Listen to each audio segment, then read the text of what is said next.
Lindsey Singer is Communications Director for Colorado Rising Action, which is one of the leading groups voicing opposition to Proposition CC, and she joins us here on the Jimmy Sengenberger Show. Good evening, Lindsey. How's it going? Good. Thanks for having me on. First of all, I want to ask you this question. How are things going with this campaign? It's pretty tight, isn't it? It's very tight. It's within a point or two right now. Now, that was this week, so we'll have to see what happens over the weekend because Democrats notoriously get their ballots in a little bit later than most Republicans. You're the exception there. But so we'll have to see. But right now it's neck and neck. And what's really impressive about that is that we have the ballot language working against us. We have $4 million working against us, including a lot of money from out of state.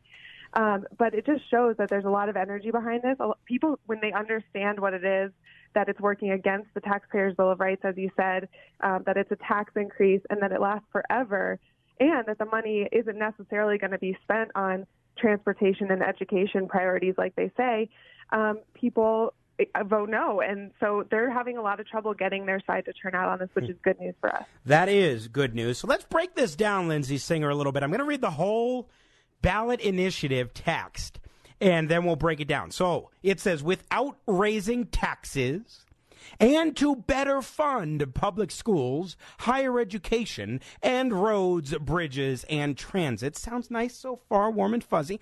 Within a balanced budget, may the state keep and spend all the revenue it annually collects after June 30th, 2019, but is not currently allowed to keep and spend under Colorado law with an annual independent audit to show how the retained revenues are spent, ? That just sounds really nice, warm and fuzzy, all friendly, doesn't it, Lindsey? It absolutely does. I've talked to a lot of friends who don't listen to the Jimmy Sengenberger Show, aren't as informed as we are and all your listeners are, and just read the first sentence, the first part of that, and then see education and transportation, and they're like, great, you don't have to raise my taxes, and we get to help these things that I think are important. Take my money. Well, where do I sign up? Well, an important point that Michael Fields, Executive Director of Colorado Rising Action, where, of course, you are Communications Director, a couple of weeks ago when he was in studio for a full hour, we talked about the fact that if you, as a taxpayer, are supposed to get money back from the government, but you don't because they keep it instead, that is a tax increase, is it not, Lindsey Singer? Yeah, I like to think of it, if you go to Starbucks, you get a coffee, it's a $3 coffee, you give them $5, you expect $2 back. You can then put that in the tip jar if you think they did a really good job. But then it's a tip. It's not, the yes on CC argument. They say all we're doing is going to the voters and asking if we can keep what they're already giving us.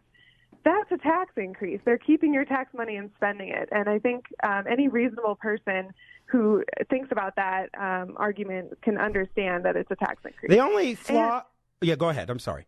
Well, I was just going to say, so the ballot language is this way. This is, I think, a lot of people don't understand why the ballot language is allowed to be this way, and it's because the legislature, through the system we have now, is allowed to write that language and pass it, and they're the ones who want the money. So when you look at it that way, it's very deceptive, but it's not surprising that they're the ones who wrote it this way. No, that's such an important point, Lindsey, because when we look at this initiative, it's coming from the legislature, and those legislators are the ones who are spendthrifts who want the money so that they can go ahead and spend it, and they're getting away with using deceptive language. Okay, so that's the first part, without raising taxes.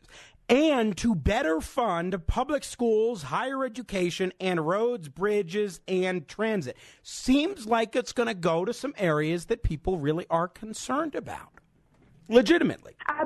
Right, absolutely. Those are especially high points that people care about. I mean, fixing our roads is the number one issue that people want fixed with our tax money, but that hasn't happened. We've done referendum fee, faster fees, hospital-provided fees over and over again throughout the years. The legislature has said this will be the last time. This is all we need to fix our roads. And they use that kind of language to get it, tear at our the things, our priorities. And, education is more of a heartstring thing, but they use that to get us to pass these tax increases, and then it doesn't end up being spent. I mean, we still have our roads have been an issue for a long time. We have some of the worst rural roads in the country, and it's just not really acceptable. And then the education, some of the advertisements for the proponents of this talk about how much it's going to help teachers, and you cannot spend Proposition CC money to increase teacher salary, which I think is the most important part of education, getting money into the classrooms where it will benefit the students the most. Absolutely. I mean, it's another important point to keep in mind is that they're being deceptive and disingenuous about the areas to which this money would actually go. And they make it even better sounding when they say within a balanced budget. So Proposition CC says without raising taxes and to better fund public schools, higher education, and roads, bridges, and transit within a balanced budget. Isn't that required anyway? Yeah, that's just laughable. The legislature has to do that. And the audit, we'll talk about the audit, but they will make the audit look however they want the audit to look,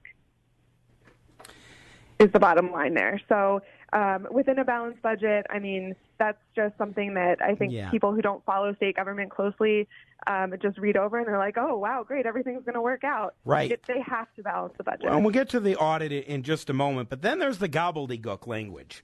May the state keep and spend all the revenue it annually collects after June 30th, 2019, but is not currently allowed to keep and spend under Colorado law. I mean, if I were not as up to date on these specific issues as I need to be as a radio host conducting an interview like this, I would be confused by that gobbledygook language, Lindsey Singer.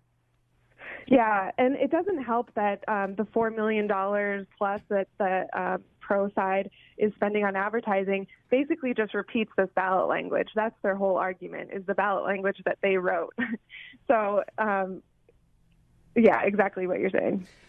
Okay, so let me read up to the last clause here. Again, we're talking with Lindsey Singer, Communications Director of Colorado Rising Action. The ballot title for Proposition CC says, without raising taxes and to better fund public schools, higher education, and roads, bridges, and transit within a balanced budget, may the state keep and spend all the revenue it annually collects after June 30th, 2019, but is not currently allowed to keep and spend under Colorado law. Here's the clause, with an annual independent audit to show how the retained revenues are spent. So, Lindsey Singer, they're going to be held accountable because every year there will be an audit of the money and where it went. Independently, might I add. Sure. People love the words independent audit. They love hearing that. It adds, I think, for voters who are just reading this for the first time, it adds a little bit of assurance at the end there. But really, Referendum C was something that was passed in 2005. It was similar to this, but it was temporary. It had a sunset, which is a huge deal. Still, Referendum C, the money, there were audits, but still the money was put there, but then other funds were taken out. So it was sort of a shell game of funding where, in the end, the actual real funding in areas like education didn't increase. In that time, actually, education funding decreased. Yeah, it's remarkable when you think about all this. Okay. So what's the bottom line here for everybody listening, especially what they should take away to tell their friends and family in making the case to vote no on Proposition CC? Do I have to say it again? Yes, I will. Vote no on Proposition CC. Yeah, I think the bottom line here is that this ballot language that we've been going over gives their side a 10-second head start. And it's deceitful, but the fact that this is a very close race right now and all it's going to come down to is GOP turnout is really promising because it shows that, maybe people are seeing through this. We're getting our message is getting through.